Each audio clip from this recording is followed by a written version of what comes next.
CNG ഉപയോഗിച്ച് പ്രവർത്തിക്കുന്ന ജില്ലയിലെ ആദ്യത്തെ സ്വകാര്യ ബസ് യാത്ര കുറ്റിപ്പുറം തിരൂർ റൂട്ടിൽ സർവീസ് ആരംഭിച്ചു. മറ്റു ജില്ലകളിൽ CNG ഉപയോഗിച്ചുള്ള ബസ്സുകളുണ്ടെങ്കിലും ജില്ലയിൽ ആദ്യമായാണ് ഇത്തരത്തിൽ ബസ് സർവീസിനായി ഇറക്കുന്നത്. ഡീസലിനേക്കാൾ കൂടുതൽ ലാഭമാണെന്നതിനാലാണ് CNG തിരഞ്ഞെടുത്തതെന്ന് ബസ് ഉടമ മുഹമ്മദ് ബഷീർ പറഞ്ഞു.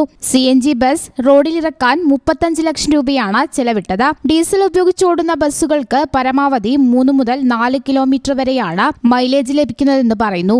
അതേസമയം CNG ബസ്സുകൾക്ക് 6 കിലോമീറ്റർ വരെ മൈലേജ് ലഭിക്കുമെന്നും ഇദ്ദേഹം പറഞ്ഞു.